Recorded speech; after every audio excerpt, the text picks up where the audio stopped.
traveling the world for gold. Some daddies made of plastic and some other things I love. Won't you come along with me? There's no time for rejection.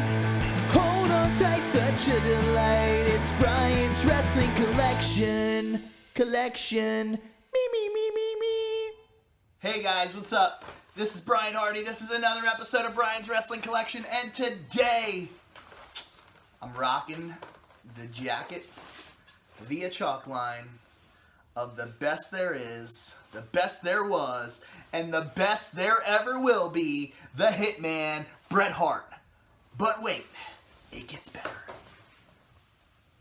Owen Hart, pro wrestling t-shirt, man, this is so cool.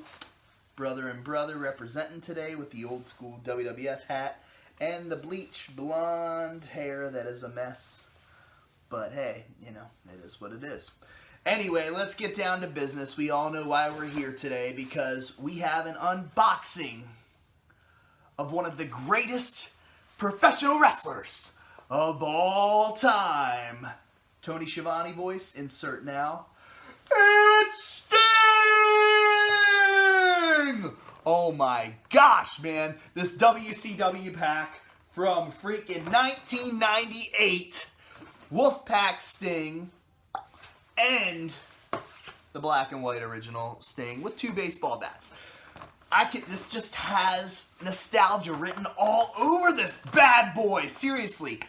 1998, I walk into KB Toys with my mom, and I'm literally like, hey, I gotta get this. So I did, and it was pretty awesome. And then Second Chance Toys here in Glen Burnie, Maryland, they ended up getting this thing, and it just, like I said, it brought back so many memories of my childhood. And I was like, dude, I used to play with these figures all the time. The back of this pack right here is killer awesome.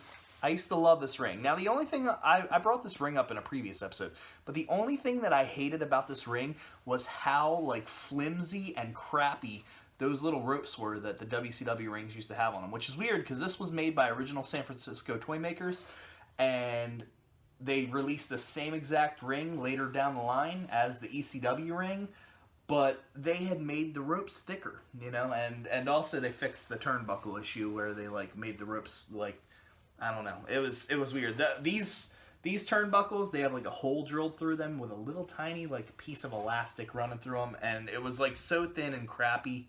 And then the ECW ring had like these nice thick black ropes that you kind of just wrapped around underneath the bottom of the turnbuckle. So that was the only thing they really did to change anything between this ring and the ECW ring. But I still love this ring. I don't know why, just something about it. It's, like I said, it brings back memories. It had the stairs that had the 4 buttons when you pressed it.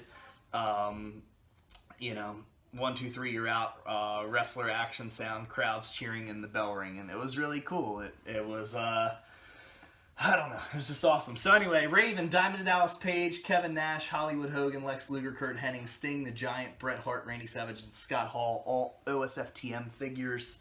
And then they had the 4.5 authentically detailed posable wrestlers, which were the little guys, which I love too. And they had the little ring that was smaller than the big ones. But if I had to complain about anything, these figures were way too heavy, like I said, to be played with in a ring like this that had such flimsy ropes. But nonetheless, I love it. I love it all. I'm going to be getting it all back in my possession sometime soon. I had it all when I was a kid, and I want to have it all now as an adult because I'm just a big kid. That's all I am. So anyway, World Championship Wrestling, Stinger, 2-pack, Wolfpack Sting, regular Sting, and for ages 4 and up, or ages 30, depending on who you're talking to. But we're going to do this now, and I didn't want to, but unfortunately, there are a couple little like parts down here, like hole parts that, because the package itself is just in great condition, and I didn't want to let it breathe, but because of these 2 little like insert hole open areas, it has left like a little like moldy, I guess, residue on the arms. Which, don't freak out, don't panic. I had the same thing happen to my Alex Wright figure at the beginning of last year. I ripped it out of the package, stuck it in a nice hot fig bath, scrubbed it with you know, a toothbrush. Not my toothbrush, but a toothbrush that I bought for action figure cleanups. And it was brand new. It was good as new. So that's what we're going to do here today with this Sting pack. It's going to make me sad to open it up, but like I said, it needs to be done. So here we go.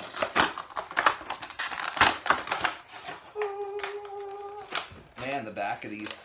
The bats I can remember always being super flimsy too, but these were pretty cool. So the baseball bats, there's 2 of them, which they will go in my detail-off along with these guys. Paint on this thing is excellent. Like I said, a little bit of dirt, little dirt on the back of it and stuff like that, but that's all going to get cleaned up. Little like tiny mold spot there on the hand, that's going to get cleaned up. And yeah. This Stinger's got like a little mold spot on the arm there, but we'll get that taken off, and boom, good as new, brand new. Paint's perfect on both of them. I just love it. It's Sting! Freaking awesome. So that's today's episode in a nutshell. We're gonna go fig bath these bad boys right now. All right, so people wanted to know how I fig bath. So this is it in a nutshell, right? Turn the hot water on. I mean, get that stuff steaming hot to the point where you're like really not going to be able to touch it. Like that. It's starting to get there. Okay. You're going to drop your figure. It doesn't matter, man. I've heard so many people say, should I be doing this to this figure? You're going to stop your sink first off. So that way you get some water kicking in there. You're going to drop your figures in there. Legit. I mean, people are very different about how they do fig baths and stuff. I'm going to throw those baseball bats up in there too. And I'm going to throw the toothbrush that I bought specifically for figure cleaning. Don't use your own toothbrush unless you're that extreme and hardcore. And then you're going to start throwing some, like, doesn't matter if it's like Dawn or Ajax or whatever. You're going to hit some soap in there. You're literally going to repeat this step about 2 or 3 times. I'm a little crazy with it, so this isn't just going to be like a... oh, this is it for now, one-time thing. This is literally like, I do this 2 to 3 times with scalding hot water to literally get the figures, I guess, any grime or any, you know, if it's mold, if it's a 20-plus-year-old figure or whatever. Ow! You're literally going to use all that to get that off of there. Meanwhile, as all this is going down, you're going to come into your bedroom or your couch or somewhere, and you're going to lay a towel out flat like this on your surface, wherever you are. Straighten that thing out, make it nice, because you're basically going to swaddle these figures without swaddling these figures, like treat it like a baby, you know? So you're literally going to do that with your towel. Boom. Alright, so you're literally going to pull out your figures and start scrubbing any areas where you see any type of grime or mold or whatever. You're literally just going to keep, and I mean, this water is hot, man. It just burned the hell out of me. But, you're literally going to clean that entire figure up to the point where you don't see anything going on. And I mean, I do this with figures that I buy at toy stores, figures that I get off of eBay. If you ever have something coming from Brian's Wrestling Collection in the mail, you can, 110% guarantee that those figures are going to be sanitized and clean as anything when you get them. I mean, if there is paint missing or whatever, hey, that's beyond me, but you know, I always take photographs and show you guys what you're getting before you pay for them. And like I said, I usually only sell doubles. I don't sell unless I'm in a situation in my life where I need money. I don't ever sell just to sell. I sell usually because I have doubles or triples of something, and that is how we've got this whole first year of Brian's Wrestling Collection on the road. So realistically, it's my first year filing taxes for action figures and Brian's Wrestling Collection as a business. And like I said, not only is it just going to be action figures, but man, we've got so much coming towards you guys. We got wrestling buddies, trading cards, stickers, pins, hats, t-shirts, all that good stuff. So do me a favor, please support me. Be sure that when you do this clean on these figures, you're going to empty your sink. You're going to pull the figures out real fast. You're going to refill your sink. You're going to do it all over again about 2 or 3 times. And then literally, we're going to cut to the next scene. So yeah, you bring it in on the towel, like I said. You toss that bad boy like that. And that one like that. And you throw your toothbrush back there once you've cleaned all the soap off of that. And you're just going to literally let these guys air dry for about 2 to 3 hours and come back and check on them. I mean, if you got to pat them down. But if not, just let them chill, air dry for a couple hours. And then bam, you've got a brand new, amazing looking figure that not only is clean, but just, you know, super sanitized in general. Especially with all this crazy stuff going on in the world. So, how about that for Fig Bath? You know, that's amazing.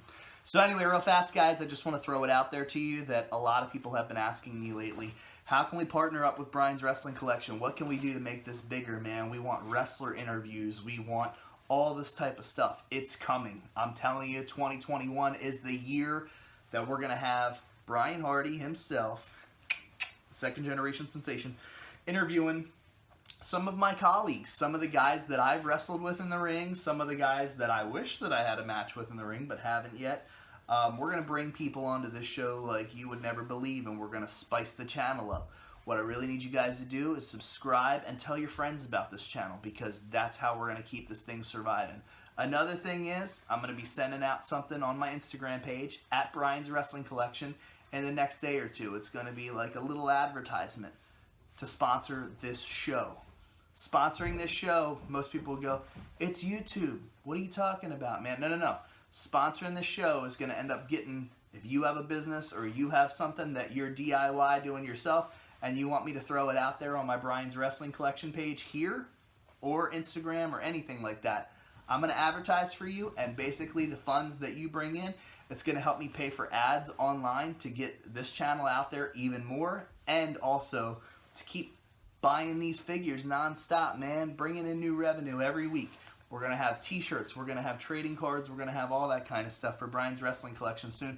Because like I said, the best part of this is not only am I an action figure collector, but I am a professional wrestler myself, and I have been for 12 years. So the thing is, the more you guys help me, I'm going to be able to help you. I'm going to be able to help the wrestling figure community in general by getting new content out there, by getting all this kind of stuff happening. Because a lot of people have been saying, we know you have it in you to do something humongous. I do, but I just need the belief of everybody else around me. So, with that being said, guys, this is another episode of Brian's Wrestling Collection.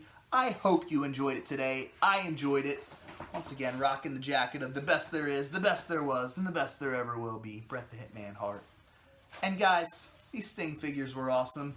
We'll see you on the next episode.